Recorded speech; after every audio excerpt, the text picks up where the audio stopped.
BJP Congress ನಡುವೆ ಬೆಲೆ ಏರಿಕೆಯ ಪೈಪೋಟಿ ನಡೀತಾ ಇರುವಂಥದ್ದು. ಒಂದಿನ ರಾಜ್ಯ ಸರ್ಕಾರ ಏರಿಕೆ ಮಾಡಿದ್ರೆ ಮತ್ತೊಂದು ದಿನ ಕೇಂದ್ರ ಸರ್ಕಾರ ಏರಿಕೆ ಮಾಡ್ತಾ ಇದೆ. ಈಗ ಆಲ್ರೆಡಿ ನೋಡಿದೀವಲ್ಲ, ಡೀಸೆಲ್, ಹಾಲು, ಮೊಸರು ಎಲ್ಲದರ ರೇಟು ಕೂಡ ಜಾಸ್ತಿ ಆಗಿದೆ. ಇನ್ನು ನಿನ್ನೆ ಅಷ್ಟೇ ಕೇಂದ್ರ ಸರ್ಕಾರ 50 ರೂಪಾಯಿ ಗ್ಯಾಸ್ ರೇಟನ್ನು ಜಾಸ್ತಿ ಮಾಡಿರುವಂಥದ್ದು ಇನ್ನಷ್ಟು ಆಕ್ರೋಶಕ್ಕೆ ಗುರಿ ಆಗ್ತಾ ಇರುವಂಥದ್ದು. ಬಿಜೆಪಿ ಜನಾಕ್ರೋಶಕ್ಕೆ ಕಾಂಗ್ರೆಸ್ ಕಪಾಳ ಮೋಕ್ಷ. ಕೇಂದ್ರದ ಬೆಲೆ ಏರಿಕೆ ವಿಚಾರವನ್ನ ಪ್ರಸ್ತಾಪಿಸಿ ಕೌಂಟರ್ ಅನ್ನ ಕೊಡ್ಲಾಗ್ತಾ ಇದೆ. ನಾನೇನ್ ಕಮ್ಮಿ ಅನ್ನುವ ರೀತಿಯಲ್ಲಿ ಕೇಂದ್ರ ಸರ್ಕಾರದವರು ಜಾಸ್ತಿ ಮಾಡಿದ್ರೆ ಅವ್ರಿಗಿಂತ ನಾವೇನ್ ಕಡಿಮೆ ಇಲ್ಲ ಅಂತ ರಾಜ್ಯ ಸರ್ಕಾರದವರು ಕೂಡ ಅಷ್ಟೇ. ಹಾಲು, ವಿದ್ಯುತ್, ಟೋಲ್, ಕಸಕ್ಕೂ ಕೂಡ ಸೆಸ್ ಹಾಕಲಾಗ್ತಾ ಇದೆ. ರಾಜ್ಯ ಸರ್ಕಾರದ ವಿರುದ್ಧ ಬಿಜೆಪಿ ಜನಾಕ್ರೋಶ ಯಾತ್ರೆಯನ್ನ ಮಾಡ್ತಾ ಇರುವಂಥದ್ದು. ಈಗ ನೈತಿಕತೆ ಇದೆಯಾ ಬಿಜೆಪಿಗೆ ಈ ಜನಾಕ್ರೋಶ ಯಾತ್ರೆಯನ್ನ ಮಾಡಲಿಕ್ಕೆ, ಅಥವಾ ನಿಮ್ಮ ಬೋರ್ಡ್ ಅನ್ನ ಚೇಂಜ್ ಮಾಡ್ಕೊಳ್ಳಿ ಅಂತ ಜನ ಹೇಳ್ತಾ ಇದ್ದಾರೆ. ಈಗ ಬರೀ ರಾಜ್ಯ ಸರ್ಕಾರದ ಸಿಎಂ, ಡಿ.ಸಿ.ಎಂ ಫೋಟೋಗಳನ್ನು ಮಾತ್ರ ಹಾಕ್ತಾ ಇದ್ದೀರಲ್ಲ, ಕೇಂದ್ರದ ನಾಯಕರ ಫೋಟೋಗಳನ್ನ ಕೂಡ ಹಾಕಿ ಜನ ವಿರೋಧಿ ಸರ್ಕಾರಗಳು ಎರಡೂ ಕೂಡ ಕೇಂದ್ರ ಮತ್ತು ರಾಜ್ಯ ಸರ್ಕಾರಗಳು ಅಂತ ಆಕ್ರೋಶವನ್ನ ವ್ಯಕ್ತಪಡಿಸಲಾಗ್ತಾ ಇದೆ. ಕೇಂದ್ರದಿಂದಲೂ ಕೂಡ ಬೆಲೆ ಏರಿಕೆ ಮಾಡಿದ ಬಳಿಕ ಗ್ಯಾಸ್ ಸಿಲಿಂಡರ್ ಬೆಲೆ ಇವತ್ತಿನಿಂದಲೇ 50 ರೂಪಾಯಿ ಏರಿಕೆ ಆಗಿದೆ. ಪೆಟ್ರೋಲ್, ಡೀಸೆಲ್ ಬೆಲೆ ಲೀಟರ್ಗೆ 2 ರೂಪಾಯಿ ಏರಿಕೆಯನ್ನ ಮಾಡಿರುವಂಥದ್ದು, ತೆರಿಗೆಯನ್ನ ಜಾಸ್ತಿ ಮಾಡುವ ಮುಖಾಂತರ. ಬಿಜೆಪಿಯ ಜನಾಕ್ರೋಶ ಯಾತ್ರೆ ಹೊತ್ತಲ್ಲೇ ಬಿಜೆಪಿಗೆ ಶಾಕು ಇದು. ಕೇಂದ್ರದ ಬೆಲೆ ಏರಿಕೆ ಪ್ರಸ್ತಾಪಿಸಿ ಕಾಂಗ್ರೆಸ್ನವರು ಕೌಂಟರ್ ಅನ್ನ ಕೊಡ್ತಾ ಇದ್ದಾರೆ. ಬಿಜೆಪಿ ವಿರುದ್ಧ ಸಿಎಂ ಮತ್ತು ಡಿ.ಸಿ.ಎಂ ಕೂಡ ಆಕ್ರೋಶವನ್ನ ವ್ಯಕ್ತಪಡಿಸಿದ್ರು. ಕೇಂದ್ರ ರಾಜ್ಯಗಳ ನಡುವೆ ಜನಸಾಮಾನ್ಯರು ಹೈರಾಣಾಗಿ ಹೋಗ್ತಾ ಇದ್ದಾರೆ, ಬೆಲೆ ಏರಿಕೆಯಿಂದ ತತ್ತರಿಸಿ ಹೋಗ್ತಾ ಇದ್ದಾರೆ. ಇನ್ನು ಇದೇ ವಿಚಾರಕ್ಕೆ ಸಂಬಂಧಪಟ್ಟಂತೆ ರಾಜಕಾರಣಿಗಳು ಯಾರ್ಯಾರು ಏನೇನು ಮಾತನಾಡಿದ್ರು ನೋಡೋಣ. ಎಲ್ಲ ಬಿಜೆಪಿ ಸ್ನೇಹಿತಗಳಿಗೆ ತಾವೆಲ್ಲ ಜನ ಆಕ್ರೋಶ ಯಾತ್ರೆ ಮಾಡ್ತಾ ಇದ್ದೀರಿ. ಇವತ್ತು ನಿಮಗೆ ಕೇಂದ್ರ ಬಿಜೆಪಿ ಸರ್ಕಾರ ಕಪಾಳ ಮೋಕ್ಷ ಮಾಡಿದೆ. ಈ ಜನ ಆಕ್ರೋಶ ಯಾತ್ರೆ ಕೇಂದ್ರ ಸರ್ಕಾರದ ಮೇಲೆ ತಾವು ಮಾಡಬೇಕು ಅಂಥೇಳಿ ತಮ್ಮಲ್ಲಿ ನಾನು ನಮ್ರತೆಯಿಂದ ಮನವಿ ಮಾಡ್ಕೊಳ್ತಾ ಇದ್ದೀನಿ. ಈಗಾಗಲೇ ಪೆಟ್ರೋಲ್, ಡೀಸೆಲ್ ಬೆಲೆ, ಗ್ಯಾಸ್ ಬೆಲೆ ಎಲ್ಲ ಕೂಡ ಕೇಂದ್ರ ಸರ್ಕಾರ ಬೆಲೆ ಏರಿಕೆಯನ್ನು ಮಾಡಿರೋದು ತಮಗಾಗಲೇ ತಿಳಿದಿದೆ. ತಾವು ತಮ್ಮ ಆಕ್ರೋಶವನ್ನು ನಿಮ್ಮ ಕೇಂದ್ರ ಸರ್ಕಾರದ ಮೇಲೆ ಮುಂದುವರಿಸಿ ಅಂತ ಹೇಳಿ ತಮ್ಮಲ್ಲಿ ನಾನು ನಮ್ರತೆಯಿಂದ ಮನವಿ ಮಾಡ್ತಾ ಇದ್ದೇನೆ. ಕಪಾಳ ಮೋಕ್ಷ ಯಾರು ಮಾಡ್ತಾ ಇದ್ದಾರೆ? ಮೋದಿಯವ್ರು ಮಾಡ್ತಾ ಇದ್ದಾರೋ, ಸಿದ್ದರಾಮಯ್ಯ ಸರ್ಕಾರ ಮಾಡ್ತಾ ಇದ್ದಾರೋ? 2 ರೂಪಾಯಿ ಪೆಟ್ರೋಲ್ ಮತ್ತು ಡೀಸೆಲ್ ಮೇಲೆ ದರ ಜಾಸ್ತಿ ಮಾಡಿದ್ದಾರೆ. ಆ ಕಂಪ್ನಿಗಳು ಅದನ್ನು ಹೊರೆಯನ್ನು ಹೊರ್ತದೆ. ಜನಸಾಮಾನ್ಯರ ಮೇಲೆ ಆ 2 ರೂಪಾಯಿ ಏರಿಕೆ ಮಾಡಿರ್ತಕ್ಕಂಥದ್ದು ಜನಸಾಮಾನ್ಯರ ಮೇಲೆ ಏರಿಕೆ ಮಾಡ್ತಾ ಇಲ್ಲ ಕೇಂದ್ರ ಸರ್ಕಾರ. ಅದೇ ಜನಸಾಮಾನ್ಯರು ಬಳಸ್ತಕ್ಕಂಥ ಸಿಲಿಂಡರು 800 ರೂಪಾಯಿ ಇದ್ದಿದ್ದು 50 ರೂಪಾಯಿ ಜಾಸ್ತಿಯಾಗಿ 850 ರೂಪಾಯಿ ಆಗಿದೆ. ಮಾರ್ಚ್ 2023ರಲ್ಲಿ ಗ್ಯಾಸ್ ಸಿಲಿಂಡರ್ ಬೆಲೆ ಎಷ್ಟಿತ್ತು ಅಂತ ಹೇಳಿದ್ರೆ 1107 ರೂಪಾಯಿ ಇತ್ತು. 1107 ರೂಪಾಯಿ ಇತ್ತು. ಇವತ್ತೆಷ್ಟಿದೆ? 850 ರೂಪಾಯಿ ಇದೆ. 50 ರೂಪಾಯಿ ಜಾಸ್ತಿ ಮಾಡಿದ ನಂತರವೂ ಕೂಡ 850 ರೂಪಾಯಿ ಆಗಿದೆ. ಕರ್ನಾಟಕಕ್ಕೆಲ್ಲ ಏರಿಕೆ ಮಾಡಿರೋದು, ಇಡೀ ದೇಶಕ್ಕೆ ಏರಿಕೆ ಮಾಡಿರೋದು.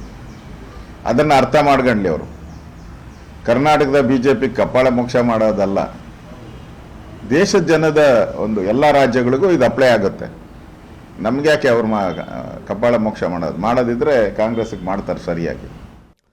ಇದ್ರ ಬಗ್ಗೆ ಮಾತನಾಡ್ತಾ ಹೋಗೋಣ. ಮೊದಲು ಇಲ್ಲಿ ಪೈಪೋಟಿಗೆ ಬಿದ್ದವರಂತೆ ಜಾಸ್ತಿ ಮಾಡ್ತಾ ಇರುವಂಥದ್ದು. ಅವ್ರು ಹೇಳಿದ್ರು ಇಡೀ ನಮ್ಮ ರಾಜ್ಯಕ್ಕೆ ಮಾತ್ರ ಅಲ್ಲ, ಇಡೀ ದೇಶಕ್ಕೆ ಅಂತ. ದೇಶದ ಜನಕ್ಕೆ ಬರಿಯನ್ನು ಹಾಕ್ತಾ ಇದ್ದಾರೆ. ಕೇಂದ್ರ ಸರ್ಕಾರದಲ್ಲಿ ಕೂತ್ಕೊಂಡು, ರಾಜ್ಯದಲ್ಲಿ ಕೂತ್ಕೊಂಡು ಇವ್ರು ರಾಜ್ಯಕ್ಕೆ ಬರಿಯನ್ನು ಹಾಕ್ತಾರೆ. ಮತ್ತೆ ಇಲ್ಲಿ ಜನಾಕ್ರೋಶ ಯಾತ್ರೆಯನ್ನು ಮಾಡುವ ಮುಖಾಂತರ ಇವ್ರಿಗೆ ಅಟ್ಲೀಸ್ಟ್ ನೈತಿಕತೆ ಆದರೂ ಇದೆಯಾ ಅಂತ. ಮತ್ತೊಂದು ಕಡೆ ಬಡವರ ಪರ ನಾವು ಅಂದ್ಬಿಟ್ಟು ಗ್ಯಾರಂಟಿಯನ್ನು ಯೋಜನೆ ಜಾರಿ ಮಾಡಿಬಿಟ್ಟು ಅಲ್ಲಿ ಬೆಲೆ ಏರಿಕೆ ಮಾಡ್ತಾ ಇದ್ರೆ ಇವ್ರಿಗಾದ್ರೂ ಯೋಗ್ಯತೆ ಇದೆಯಾ ಅದ್ರ ಬಗ್ಗೆ ಮಾತಾಡಲಿಕ್ಕೆ? ಪೃಥ್ವಿ ಅವರು ಏನು ಕರ್ನಾಟಕಕ್ಕೆ ಅಷ್ಟೆಲ್ಲ ದೇಶಕ್ಕೆ ಅಂತ, ಕರ್ನಾಟಕ ಯಾವ ದೇಶದಲ್ಲಿದೆ ಅನ್ನೋದನ್ನು ಮರ್ತಿದ್ರೆ ಏನೋ ಗೊತ್ತಿಲ್ಲ ಪ್ರತಿಪಕ್ಷ ನಾಯಕರು. ಅಫ್ಕೋರ್ಸ್ 32,000 ಕೋಟಿ ಆದಾಯದ ನಿರೀಕ್ಷೆ ಇಟ್ಕೊಂಡು ಸೆಸ್ ಎಲ್ಲ ಆ್ಯಡ್ ಮಾಡಿ ಏನು ಜಾಸ್ತಿ ಮಾಡಿರಲ್ಲ ಸೆಂಟ್ರಲ್ ಗೌರ್ಮೆಂಟು, ಅದು ಗ್ರಾಹಕರ ಮೇಲೆ ನೇರವಾಗಿ ಬೀಳಲ್ಲ, ಕಂಪನಿಗಳು ಅದನ್ನು ಭರಿಸ್ತವೆ ಅಂತ ಹೇಳಿಕೆಯನ್ನು ಕೊಟ್ಟಿದ್ದಾರೆ, ಸೂಚನೆಗಳನ್ನು ಕೊಟ್ಟಿದ್ದಾರೆ. ಆದರೆ ಅದು ಯಾವ ರೀತಿ ಅನ್ನುವಂಥದ್ದು ಇನ್ನೂ ಕ್ಲಾರಿಟಿ ಸಿಗಬೇಕಿದೆ.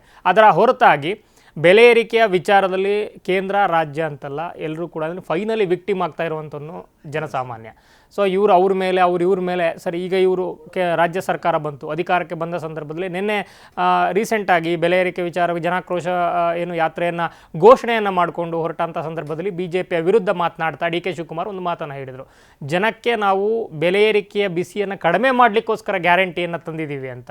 ಸೊ ಗ್ಯಾರಂಟಿಯನ್ನು ತಂದಿದ್ದೀವಿ ಅನ್ನೋದಕ್ಕೆ ಸರ್ಕಾರ, ಡಿ.ಕೆ. ಶಿವಕುಮಾರ್ ಅಂತಲ್ಲ, ಸಿ.ಎಂ ಆದಿಯಾಗಿ ಸಚಿವರುಗಳು, ಸರ್ಕಾರದ ಯಾವುದೇ ಪ್ರತಿನಿಧಿ, ಶಾಸಕರು ಕೊಡ್ತಾ ಇರುವಂಥ ಆಂತರಿಕವಾಗಿ ಏನೇ ಅಸಮಾಧಾನ ಒತ್ತಡಗಳಿದ್ದರೂ ಕೂಡ ಸಾರ್ವಜನಿಕವಾಗಿ ಕೊಡ್ತಾ ಇರುವಂಥ ಸ್ಪಷ್ಟನೆ ಮತ್ತು ಸಮಜಾಯಿಷಿ ಏನಂತಂದರೆ, ಈಗ ಗೃಹ ಜ್ಯೋತಿ ನಾವು ಓಕೆ 36 ಪೈಸೆ ಜಾಸ್ತಿ ಮಾಡಿದ್ವು, ಫಿಕ್ಸೆಡ್ ಡೆಪಾಸಿಟ್ ಜಾಸ್ತಿ ಮಾಡಿದ್ವು, ಮತ್ತೊಂದು ಮಗದೊಂದು ಎಲ್ಲ ಹೌದು. ಆದರೆ ಅದು ಜನಸಾಮಾನ್ಯರಿಗೆ ಪ್ರಾಬ್ಲಮ್ ಆಗಲ್ಲ, ಯಾಕಂದರೆ ಗೃಹಜ್ಯೋತಿಯ ಅಂಡರಲ್ಲಿ ಫ್ರೀನೇ ಇದೆ ಅವರಿಗೆ. ಸೊ ಹೊರೆ ಎಲ್ಲಿ ಬಂತು ಅಂತ ಹೇಳ್ತಾ ಇದ್ದಾರೆ. ಆದರೆ ನೀವು ಗಮನಿಸಿದ್ರೆ ಈಗ ನಿಮ್ಮ ಆಸುಪಾಸಲ್ಲಿ ಅಥವಾ ಯಾರ್ಯಾರು ಗೃಹಜ್ಯೋತಿ ಫಲಾನುಭವಿಗಳಿದೆ ಅವ್ರನ್ನ ಚೆಕ್ ಮಾಡಿದ್ರೆ ಗೃಹಜ್ಯೋತಿ ಫಲಾನುಭವಿಗಳಿಗೂ ಕೂಡ ಒಂದಷ್ಟು ಮಿನಿಮಮ್ ಈಗ ಬರ್ತಾ ಇದೆ ದುಡ್ಡು. ಸೊ ಅದನ್ನು ಓಕೆ, 1,000 ರೂಪಾಯಿ 1,500 ರೂಪಾಯಿ ಇದ್ದಿದ್ದ ಕಡೆ ಒಂದು 300 ರೂಪಾಯಿ 400 ರೂಪಾಯಿ ಬರ್ತಿದೆ ಅನ್ನೋ ವಿಚಾರಕ್ಕೆ ಜನಸಾಮಾನ್ಯರು ತಲೆ ಕೆಡಿಸ್ಕೋತಿಲ್ಲ. ಆದರೆ ನಿಧಾನಕ್ಕೆ ಸ್ಟಾಪ್ ಆಗ್ಬಿಟ್ರೆ ಎಂತ ಹೊಡ್ತಾ ಬಿಡುತ್ತೆ. ಹಿಂದೆ 1,000 ಕಟ್ತಿದ್ದವ್ನು ಈಗ 1,500 2,000 2,200 ಹೋದ್ರೂ ಅಚ್ಚರಿ ಇಲ್ಲ. ಆ ಥರ ಆಗಿದೆ. ಫಿಕ್ಸೆಡ್ ಡೆಪಾಸಿಟ್ ರೇಟ್ ಕೂಡ ಜಾಸ್ತಿ ಆಗಿರೋದ್ರಿಂದ. ಸೊ ಇಲ್ಲಿ ನಿಧಾನಕ್ಕೆ ಯಾವತ್ತೋ ಒಂದು ದಿವಸ ಸಡನ್ ಆಗಿ ಲಿಫ್ಟ್ ಮಾಡಿದಂಥ ಸಂದರ್ಭದಲ್ಲಿ ಇವತ್ತಿನವರೆಗೆ ಅಥವಾ ಅವತ್ತಿನವರೆಗೆ ಏನು ಲಿಫ್ಟ್ ಮಾಡೋವರೆಗೆ ಏನು ಗ್ಯಾರಂಟಿಯನ್ನು ಕೊಟ್ಟಿದ್ರು ಇವರು, ಅದರ 3 ಪಟ್ಟು 4 ಪಟ್ಟು ಕೊಡಬೇಕಾದಂಥ, ಒಂದೇ ಸಲ ಎಲ್ಲವನ್ನು ರಿಕವರಿ ಕೊಡಬೇಕಾದಂಥ ಪರಿಸ್ಥಿತಿಯಲ್ಲಿ ಗ್ರಾಹಕ ಇರ್ತಾನೆ. ಸೊ ಆವಾಗ ಫೂಲ್ ಆಗುವಂಥದ್ದು ಜನಸಾಮಾನ್ಯ. ಇನ್ನು ನಾವು ಕಳೆದ ಸಲವೂ ಕೂಡ ನಂದಿನಿ ಹಾಲಿನ ಬೆಲೆ ಏರಿಕೆಯನ್ನು ಮಾಡಿದಂಥ ಸಂದರ್ಭದಲ್ಲಿ ನೇರವಾಗಿ ರೈತರಿಗೆ ಕೊಡ್ತೀವಿ ಅಂತ ಹೇಳಿದರು. ಆದರೆ ಅಲ್ಲೆಲ್ಲೋ ಹಾವೇರಿಯಲ್ಲಿ ಮೊನ್ನೆ ಗಲಾಟೆ ಆಯಿತು ಗೊತ್ತಾ. ರೈತರಿಗೆ ಕಡಿಮೆ ಆಗಿದ್ದಿದ್ದು ಮತ್ತೆ ಮಾಧ್ಯಮಗಳಲ್ಲಿ ವರದಿ ಆದಮೇಲೆ ಜಾಸ್ತಿ ಆಯಿತು. ಇನ್ನು ಜಾಸ್ತಿ ಹೆಚ್ಚುವರಿ ಕೊಡೋದು ಇರಲಿ, ಅದು ಸೆಕೆಂಡ್ರಿ. ಸೊ ಇನ್ನು ಅವರು ಹೇಳ್ತಾ ಇರುವಂಥದ್ದು ಕಳೆದ ಸಲ ಹೇಳಿದ್ದು ಕೂಡ ಅದೇ. ಆದರೆ ಅದು ಏನಾಯಿತು ಗೊತ್ತಾಗಲಿಲ್ಲ. ಈ ಸಲ ಮತ್ತೆ ಆ ಮಿಲಿಯ ವ್ಯತ್ಯಾಸ ಮತ್ತು ಪ್ರೈಸ್ನ ವ್ಯತ್ಯಾಸ ಎರಡನ್ನೂ ನಿಧಾನಕ್ಕೆ ಚೇಂಜ್ ಮಾಡಿ ಮತ್ತು ಅದು ಕೂಡ ಹೆಂಗೋ ಆಗಿದೆ. ಸೊ ಅದು ಒಂದು ಕಡೆ. ಆದರೆ ಇನ್ನು ಮೊನ್ನೆ ಅದಕ್ಕೊಂದು ಆ್ಯಡ್ ಆನ್ ಮಾಡೋದಾದ್ರೆ, ಓಕೆ, ಈಗ ಹಾಲಿನ ರೇಟನ್ನು ಜಾಸ್ತಿ ಮಾಡಿದ್ರು ಅದು ರೈತರಿಗೆ ಅಂತ, ಮೊಸರಿನ ರೇಟ್ ಜಾಸ್ತಿ ಮಾಡಿದ್ರಲ್ಲ ಅದು ಯಾರಿಗೆ ಸಿಗುತ್ತೆ? ಅದೇ ಲಾಜಿಕ್ ಅಂತ ಹೇಳಿದ್ರಲ್ಲ. ಈಗ BJP ಅವರು ಹೇಳ್ತಾರೆ ಅದು ತೈಲ ಕಂಪನಿಗಳು ಕೊಡ್ತವೆ, ಅದು ದೇಶವ್ಯಾಪಿ ಮಾಡಿದ್ದಾರೆ, ಕರ್ನಾಟಕ ಮಾಡಿಲ್ಲ, 40-50 ರೂಪಾಯಿ ಹೊರೆ ಆಗಲ್ಲ, ಗ್ಯಾಸು ಆಲ್ರೆಡಿ ಲಾಸಲ್ಲಿ ಕೊಡ್ತಾ ಇದ್ವು LPG ಸಿಲಿಂಡರ್ಗಳನ್ನ ಕಂಪನಿಗಳು. ಸೊ ಆಯಿಲ್ ಕಾರ್ಪೊರೇಷನ್ಗಳ ಅಂಡರ್ ಸ್ಟ್ರೆಸ್ಸು, ಅದನ್ನು ರಿಕವರಿ ಮಾಡೋಕ್ಕೆ ಅದು ಅವ್ರು ಸಮಜಾಯಿಷಿ ಕೊಡ್ತಾರೆ. ಇವರು ನೀವು ಹೇಳಿದಂಗೆ ಮೊಸರಿಗೆ ಯಾವ ಲಾಜಿಕ್ ಇಟ್ಟವರು ಸಮಜಾಯಿಷಿ ಇಟ್ಟವರು ಗೊತ್ತಿಲ್ಲ, ಅವ್ರ ಪಾಡೆಗೆ ಅವ್ರು ಮಾತಾಡ್ತಾರೆ. ಗೃಹ ಜೊತೆಗೆ ಒಂದು ಲಾಜಿಕ್ಕು, ಅನ್ನಭಾಗ್ಯಕ್ಕೆ ಒಂದು ಲಾಜಿಕ್ಕು, ದುಡ್ಡು ಬದಲು ಅಕ್ಕಿ ಬದಲು ದುಡ್ಡು ಆ ಥರ ಬಂದಂಥ ಸಂದರ್ಭದಲ್ಲಿ ಗೃಹಲಕ್ಷ್ಮಿ ಬರದೇ ಇರೋದಕ್ಕೆ ಒಂದು ಲಾಜಿಕ್ಕು ಕೊಡುವಾಗ ನಾವು ಎಲ್ಲರಿಗೂ ಕಾಕಾ ಪಾಟೀಲು ಎಲ್ಲರಿಗೂ ಅಂತ ಹೇಳ್ಬಿಟ್ಟು ಆಮೇಲೆ ಸಂಬಳನ ಅಂತ ಅದೇ ಸರ್ಕಾರದ ಸಚಿವರುಗಳು ಮಾತನಾಡ್ತಾರೆ. ಸಂಬಳನ ಪ್ರತಿ ತಿಂಗಳು ತಪ್ಪುದು ಇದೇ ಡೇಟಿಗೆ ಬರೋಕ್ಕೆ, ಸಂಬಳನ ವ್ಯತ್ಯಾಸ ಆಗುತ್ತೆ ಕಂಪ್ನಿಗಳಲ್ಲಿ, ಸರ್ಕಾರಗಳಲ್ಲಿ ಡಿಲೇ ಆಗುತ್ತೆ, ಅಂಥದ್ರಲ್ಲಿ ಇದನ್ನು ಕೊಡೋಕ್ಕಾಗತ್ತೆ ಅನ್ನೋ ಮಾತು ಬರುತ್ತೆ. ಗ್ಯಾರಂಟಿಯಿಂದ ಏನು ಪ್ರಯೋಜನ, ಉಳ್ಳವರು ಬಿಡಬೇಕು ಅಂತ ಬರುತ್ತೆ, ಪರಿಷ್ಕರಣೆ ಮಾತುಗಳು ಬರುತ್ತೆ, 10 ಆಯಾಮಗಳಲ್ಲಿ ಚರ್ಚೆ ನಡೆಯುತ್ತೆ, ಸಮಜಾಯಿಷಿಗಳು ಸ್ಪಷ್ಟನೆಗಳು ಬರುತ್ತೆ. ಆದರೆ ಜನಸಾಮಾನ್ಯರಿಗೆ ಏನು ಪೆಟ್ಟನ್ನು ಕೊಡಬೇಕಲ್ಲ, ನಾವು ಗ್ಯಾರಂಟಿಯನ್ನು ಕೊಟ್ಟಿದ್ದೀವಿ, ಭದ್ರತೆಯನ್ನು ಕೊಟ್ಟಿದ್ದೀವಿ, ಸಾಮಾಜಿಕ ಭದ್ರತೆಯನ್ನು ಕೊಟ್ಟಿದ್ದೀವಿ ಅಂತ ಹೇಳ್ತಾನೆ. ಮನೆಯಲ್ಲಿ ಗೃಹಲಕ್ಷ್ಮಿ ಹಣ ಬರುತ್ತೆ, ಮತ್ತು ಅದೇ ಮನೆಯಲ್ಲಿ ಯಾರಾದರೂ ಒಬ್ರಿಗೆ ಕುಡಿತದ ಹವ್ಯಾಸಗಳಿದ್ರೆ ಅಂಥವ್ರು ಏನು ಮಾಡ್ತಾರೆ. ಅವ್ರು ಸುಮಾರು ಜನ ಮಾತನಾಡಿದ್ದಾರೆ ಈ ಬಗ್ಗೆ ಈಗಾಗಲೇ ಮಾಧ್ಯಮಗಳಲ್ಲಿ, ಬೇರೆ ಬೇರೆ ಏನು ಸಾಮಾಜಿಕ ಜಾಲತಾಣಗಳಲ್ಲಿ. ನೀವು ಹೆಂಡತಿ ಕೊಡ್ತೀರಾ, ಗಂಡನ ಕಿತ್ಕೋತೀರಾ ಅಂತ. ಅದು ಡಬಲ್ ಆಗಿದೆ ಮದ್ಯದ ದರ ಎಲ್ಲ, ಅಥವಾ ಜಾಸ್ತಿ ಮಾಡಿದ್ದಾರೆ ಪ್ರಮಾಣವನ್ನು. ಅದರ ಶಕ್ತಿ ಯೋಜನೆಯಲ್ಲಿ ಬಸ್ ಫ್ರೀ ಕೊಟ್ಬಿಟ್ಟು ಇಲ್ಲಿ 15% ಜಾಸ್ತಿ ಮಾಡಿದ್ದಾರೆ. ಅಲ್ಲಿಗಲು ಬ್ಯಾಲೆನ್ಸ್ ಆಯಿತು. ಇನ್ನು ಅದರ ಹೊರತಾಗಿ ನಿಮಗೆ ಬೇರೆ ಈಗ ನೋಂದಣಿ ಮುದ್ರಾಂಕ ಶುಲ್ಕ ಜಾಸ್ತಿ ಆಯಿತು. ಈಗ ಅದೇ ಮನೆಯಲ್ಲಿ ಗೃಹಲಕ್ಷ್ಮಿ 2,000 ರೂಪಾಯಿ ಬರೋದಾದರೂ ಆ ವ್ಯಕ್ತಿ ಮನೆಯಲ್ಲಿರುವ ಒಬ್ಬ ಪುರುಷ ಯಾವುದೋ ಒಂದು ಆಸ್ತಿಯನ್ನು ಖರೀದಿ ಮಾಡಿದ್ರು, ಅಥವಾ ಮಹಿಳೆಯರೇ ಏನೋ ಒಂದು ಆಸ್ತಿಯನ್ನು ಖರೀದಿ ಮಾಡಿದ್ರು, ತಗೊಂಡ್ರು ಅನ್ನೋಂಥ ಸಂದರ್ಭದಲ್ಲಿ ಅವ್ರು ಬಂದಿರೋಂಥ ಅಷ್ಟು ಹಣವನ್ನು ಅಲ್ಲಿ ಜಮೆ ಮಾಡಬೇಕಾಯ್ತಲ್ಲ. ಅಂದರೆ ಕೊಟ್ಟಿದ್ದೇನು ಈ ಕೈಯಲ್ಲಿ ಕೊಟ್ಟು ಆ ಕೈಯಲ್ಲಿ ಕಿತ್ಕೊಂಡಂಗೆ, ಈ ಕೈಯಲ್ಲಿ ಕೊಟ್ಟಿದ್ದು ಆ ಕೈ ಗೊತ್ತಾಗಬಾರ್ದು ಅಂತಾರೆ. ಆದರೆ ಇವರು ಉಲ್ಟಾಗ ಅದು ಈ ಕೈಯಲ್ಲಿ ಕೊಟ್ಟು ಆ ಕೈಯಲ್ಲಿ ಕಿತ್ಕೊಂಡಂಗೆ. ಸೊ ಇಂಥ ಪರಿಸ್ಥಿತಿಯಲ್ಲಿ ಬೆಲೆ ಏರಿಕೆ ಆಗಿರೋದು ಅಂತ ಹೌದು, irrespective of any political party. ಈಗ ಕಾಂಗ್ರೆಸ್ ಅವರು ಕಳೆದ ಸಲ ಅಥವಾ ಸುಮಾರು ಸಲ ಅವರೇ ಹೋಸಲಿ ವಿರೋಧ ಪಕ್ಷದಲ್ಲಿ ಇದ್ದಂತ ಸಂದರ್ಭದಲ್ಲಿ ಮಾಡಿದ್ರು. DK ಶಿವಕುಮಾರ್ ಎಕ್ಸಾಕ್ಟ್ಲಿ ಅಡುಗೆ ಅನಿಲ ದರ ಮತ್ತೆ ಪೆಟ್ರೋಲ್ ಡೀಸೆಲ್ ಇದೆಲ್ಲದರ ವಿಚಾರವಾಗಿ ದೊಡ್ಡ ಪ್ರೊಟೆಸ್ಟ್ ಗಳನ್ನ ಮಾಡಿದ್ರು. ಮಹಿಳಾ ಘಟಕಗಳು ಪ್ರೊಟೆಸ್ಟ್ ಮಾಡಿದ್ವು, ಒಲೆ ಹಚ್ಕೊಂಡು ಕೂತಿರೋಂಥ ಪ್ರೊಟೆಸ್ಟ್ ಗಳನ್ನ ಮಾಡಿದ್ವು. ಆವಾಗ ನೆನಪಾಗದೇ ಇರುವಂಥದ್ದು ಇವಾಗ ಮೋದಿ ಸರ್ಕಾರವನ್ನು ಬೈಯುವಾಗ ಕಾಂಗ್ರೆಸ್ ಅವ್ರಿಗೆ ನೆನಪಾಗುತ್ತೆ ಅದೇ ವಿಚಾರ.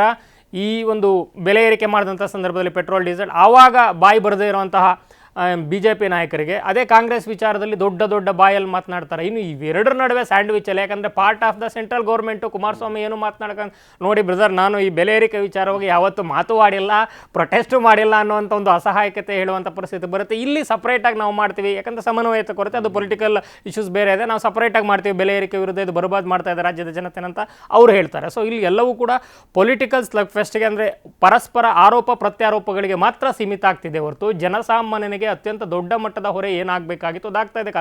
ಕಸ ಸೆಸ್ಸು, ಮತ್ತೊಂದು ವಿದ್ಯುತ್ ದರ ಏರಿಕೆ, ವಾಟರ್ ಬಿಲ್ ಚೇಂಜ್ ಮಾಡ್ತಾ ಇರೋದು, ಟ್ರಾನ್ಸ್ಪೋರ್ಟೇಷನ್ ಟಿಕೆಟ್ ಪ್ರೈಸ್ ಜಾಸ್ತಿ ಮಾಡಿರುವಂಥದ್ದು, ಮೆಟ್ರೋದು, ಟೋಲು, ಅವರು ಇವರು ಅಂತಲ್ಲ, ಕೇಂದ್ರ ರಾಜ್ಯ ಅಂತಲ್ಲ, ಒಟ್ಟಾರೆ ಹೊರೆಯನ್ನು ಹಾಕ್ತಾ ಇದ್ದಾರೆ. ಅಟ್ ದ ಸೇಮ್ ಟೈಮ್ ಜನಸಾಮಾನ್ಯನ ಕಥೆ ಏನು, ಅವನಿಗೆ ಅದೇ ಪ್ರಮಾಣದಲ್ಲಿ 50 ರೂಪಾಯಿ ದುಡಿತಾ ಇರೋನು ಏಕಾಏಕಿ 70 ರೂಪಾಯಿನ ದುಡಿಯೋಂಥ ಪರಿಸ್ಥಿತಿಯಲ್ಲಿ 6 ತಿಂಗಳಲ್ಲಿ 1 ವರ್ಷದಲ್ಲಿ ಇಲ್ಲ. ಯಾಕಂದ್ರೆ ಕೊಡ್ತಾ ಇರುವಂಥ ಕೂಲಿಗಳು ಅಂತ ಆರ್ಥಿಕ ಪರಿಸ್ಥಿತಿ ಪ್ರತಿ ವರ್ಷದ ಸಂಬಳವನ್ನು ಪ್ರತಿ ತಿಂಗಳು ತಗೊಳ್ಳುವಂಥ ವ್ಯಕ್ತಿ ಕೂಡ ವಾರ್ಷಿಕವಾಗಿ ಅವನ ಸರಾಸರಿ ಹೈಕ್ ಏನಿದೆ ಅದು ಈ ಪ್ರಮಾಣದಲ್ಲಿ ಆಗ್ತಾ ಇಲ್ಲ. ಆದರೆ ಇನ್ಫ್ಲೇಷನ್ ಮಾತ್ರ ಜಾಸ್ತಿ ಆಗ್ತಾ ಇದೆ. ಇವ್ರಿಗೆ 50 ರೂಪಾಯಿ ಜಾಸ್ತಿ ಅಲ್ಲ ಅನ್ಸುತ್ತಲ್ಲ, ನಮ್ ದುಡ್ಡಲ್ಲಿ ಬದುಕ್ತಾ ಇರುವಂತ ರಾಜಕಾರಣಿಗಳು ಇವರು ನಾಚಿಕೆ ಆಗಲ್ವಾ? 50 ರೂಪಾಯಿ ಅನ್ನೋದೊಂದು ಸಾಮಾನ್ಯ ಅಂತ ಅವ್ರಿಗೆ ಜಾಸ್ತಿ ಆಗಲ್ಲ 50 ರೂಪಾಯಿ ಅಂತ ಹೇಳ್ತಾರೆ. ಅಟ್ ದ ಸೇಮ್ ಟೈಮ್ ಅವರಿಗೆ ಕಷ್ಟ ಆಗ್ತಾ ಇದೆ ಅಂತೇಳಿ 100% 200% ಸ್ಯಾಲ್ರಿ ಹೈಕ್ ಮಾಡ್ಕೊತಾರೆ.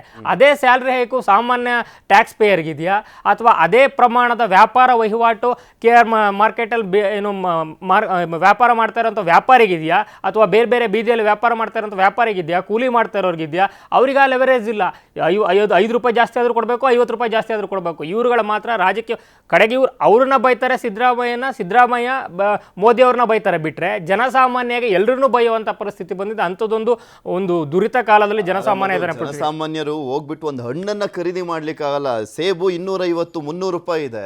ಎಲ್ಲ ರೇಟು ಕೂಡ ಜಾಸ್ತಿ ಇದೆ. ಗೊತ್ತಿಲ್ಲದವರ ರೇಟ್ಗಳಂತೂ ಈಗ ಕೆಲವೊಂದನ್ನು ಮಾತ್ರ ನಾವು ತೋರಿಸ್ತಾ ಇದೀವಿ. ತರಕಾರಿ ಹಣ್ಣಿನ ರೇಟ್ ಎಲ್ಲ ಎಷ್ಟು ಜಾಸ್ತಿ ಆಗಿದೆ, ಆದ್ರೆ ರೈತನಿಗೆ ಎಷ್ಟು ಸಿಗುತ್ತೆ ಅಂತ ನೋಡಿದ್ರೆ ಅದ್ರಲ್ಲಿ ಏನು ಸಿಗಲ್ಲ. ಎಲ್ಲ ಈಗ ಇಂಟರ್ಲಿಂಕ್ಡ್ ಅಲ್ಲ. ಈಗ ಇವರು ಡೀಸೆಲ್ದು ಸ್ಟೇಟ್ ವೈಸ್ ಜಾಸ್ತಿ ಮಾಡಿದ್ರು, ಜಸ್ಟ್ ಒಂದು 15 ದಿವಸ ಅಂತ ಅನ್ಕೊಳ್ರಿ. ಅದಾದ್ಮೇಲೆ ಈಗ ಸೆಂಟ್ರಲ್ ಗೌರ್ಮೆಂಟ್ ಜಾಸ್ತಿ ಮಾಡ್ತಾ ಇದೆ. ಸೊ ಆಬ್ವಿಯಸ್ಲಿ ವ್ಯಾಪಾರ ವಹಿವಾಟದ ಸಾಗಾಟ ಸರಂಜಾಮುಗಳು ಇದಕ್ಕೆಲ್ಲ ವೆಚ್ಚ ಜಾಸ್ತಿ ಆಗುತ್ತೆ, ಸಾಗಾಟದ ವೆಚ್ಚ. ಆವಾಗ ಅವ್ರು ಆಬ್ವಿಯಸ್ಲಿ ಯಾರ ಮೇಲೆ ಹಾಕ್ತಾರೆ? ಮತ್ತೆ ಕೇಂದ್ರ ಸರ್ಕಾರದ ಮೇಲೆ ರಾಜ್ಯ ಸರ್ಕಾರದ ಮೇಲೆ ಹಾಕಕ್ಕಾಗಲ್ವಾ?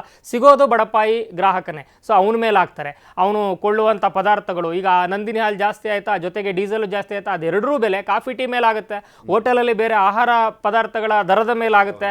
ಸೊ ನೀವು ಏನೇ ಮಾಡಿ ಮನೆಯಿಂದ ಹೊರಗೆ ಕಾಲಿಟ್ರೆ ಪ್ರತಿ ಹಂತದಲ್ಲೂ ಕೂಡ ಪ್ರತಿ ಖರೀದಿಯಲ್ಲೂ ಕೂಡ ಪ್ರತಿ ಯಾವುದರಲ್ಲೇ ನೀವು ಭಾಗವಹಿಸಿ ಸಾರ್ವಜನಿಕವಾಗಿ ಎಲ್ಲದರಲ್ಲೂ ಕೂಡ ಹೆಚ್ಚುವರಿಯಾಗಿ ಪೇ ಮಾಡ್ತಾನೆ ಇರಬೇಕು.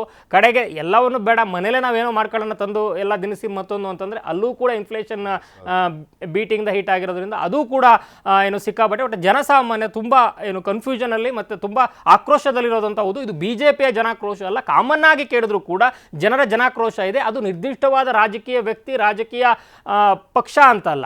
ಈಗ ಮೋದಿ ಅವ್ರನ್ನ ವೈಯಕ್ತಿಕವಾಗಿ ಇಷ್ಟಪಡುವಂಥ ಮತದಾರ ಕೂಡ ಈ ಬೆಲೆ ಏರಿಕೆ ಅಂತ ಬಂದಂಥ ಸಂದರ್ಭದಲ್ಲಿ ಪೊಲಿಟಿಕಲಿ ಅಡಿಕ್ಷನ್ ಬೇರೆ, ಆದರೆ ರಿಯಾಲಿಟಿ ಬೇರೆ ಅನ್ನುವಂಥ ಒಂದು ಗೊಂದಲದಲ್ಲಿ ಒತ್ತಡದಲ್ಲಿ ಹೆಂಗ್ ಮಾತಾಡ್ತಿದ್ದಾರೆ ಅಂದ್ರೆ, ಈಗ ಕೇಂದ್ರ ಸರ್ಕಾರದ ವಿರುದ್ಧ ಅಥವಾ ಮೋದಿ ವಿರುದ್ಧ ಬೆಲೆ ಏರಿಕೆ ವಿಚಾರಕ್ಕೆ ಸಂಬಂಧಪಟ್ಟಂತೆ ಮಾತನಾಡ್ಬಿಟ್ರೆ ಆತ ರಾಷ್ಟ್ರ ವಿರೋಧಿ, ಹಿಂದುತ್ವ ವಿರೋಧಿ. ಅದೇ ಕಾಂಗ್ರೆಸ್ ವಿರುದ್ಧ ಮಾತನಾಡಿದ್ರೆ ಅವನು ಕೋಮುವಾದಿ, ಕಾಂಗ್ರೆಸ್ನ ವಿರೋಧಿ ಅನ್ನುವಂತ ಹಣೆಪಟ್ಟಿಯನ್ನ ಅಬ್ಸಲ್ಯೂಟ್ಲಿ ಇವತ್ತಾಗಿರುವಂತ ಅತಿ ದೊಡ್ಡ ವಿಷಾದ ರಾಜಕೀಯದಲ್ಲಿ ಮತ್ತು ಸಾರ್ವಜನಿಕ ಜೀವನದಲ್ಲಿ ಮತ್ತು ಫೈನಲಿ ಜನರಿಗೆ ಆಗ್ತಾ ಇರುವಂತ ಮೋಸ ಅದೇನೆ ಅಂತ. ನೀವು ಫ್ಯಾಕ್ಚುಯಲ್ ಆಗಿ ಮಾತಾಡಿದಂಥ ಸಂದರ್ಭದಲ್ಲಿ ರಾಷ್ಟ್ರ ವಿರೋಧಿ, ಕೋಮುವಾದಿ ಅಥವಾ ಅಲ್ಪಸಂಖ್ಯಾತರ ಓಲೈಕೆ ಇರುವಂಥ ಪಕ್ಷದ ಪರ ಸೈದ್ಧಾಂತಿಕ ಗ್ಯಾರಂಟಿ ವಿರೋಧಿ, ಇಲ್ಲ ಗ್ಯಾರಂಟಿ ವಿರೋಧಿ, ಇಲ್ಲ ರಾಷ್ಟ್ರ ವಿರೋಧಿ. ಸರಿಯಪ್ಪ, ನೀವಿಬ್ರು ಹಿಂಗೆ ಮಾಡ್ಕೊಂತ ಹೋದ್ರೆ ಜನರು ವಾಸ್ತವವಾಗಿ ನಾವು ವಾಸ್ತವದ ವಿರೋಧಿ ಆಗಿರುವಂಥ ಜನಸಾಮಾನ್ಯರ ಕಥೆ ಏನು?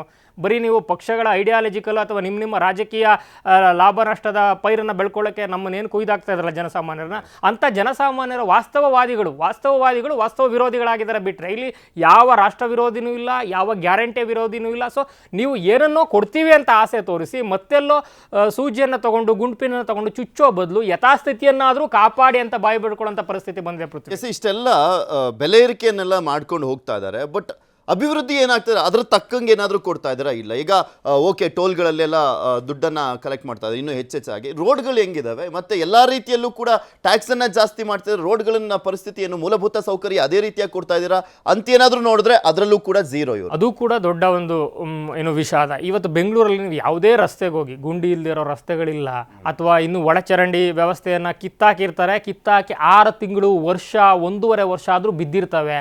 ಮೇನ್ ಲಿಂಕ್ ಇರುವಂತಹ ರೋಡ್ಗಳಲ್ಲಿ ಯಾವ ರೀತಿ ಅಧ್ವಾನ ಆಗಿರುತ್ತೆ, ಮಳೆ ಬಂದ್ರೆ ಆ ಕಡೆಯಿಂದ ಈ ಕಡೆ ರಂಪಾಟ. ಆಮೇಲೆ ಎಲ್ಲೋ ಮಾಧ್ಯಮಗಳಲ್ಲಿ ವರದಿಯಾದಂಥ 1-2 ದಿನಗಳ ಮಟ್ಟಿಗೆ ಟೆಂಪರರಿ ಆಗಿ ಒಂದಷ್ಟು ಜಲ್ಲಿ ಟಾರ್ನ ಸುರಿತಾರೆ. ಅದಾದ್ಮೇಲೆ ಮತ್ತೊಂದು ಸಲ ಮಳೆ ಬರಲಿ ಅಥವಾ ಯಾವುದೋ ಪೈಪ್ ಹೊಡೆದು ನೀರು ಹರಿದ್ರು ಸಾಕು, ಆಗಲ್ಲ. ಗಬ್ಬು ವಾಸನೆ, ಅಷ್ಟೊಂದು ಏನು ಎಡವಟ್ಟುಗಳಿದಾವೆ.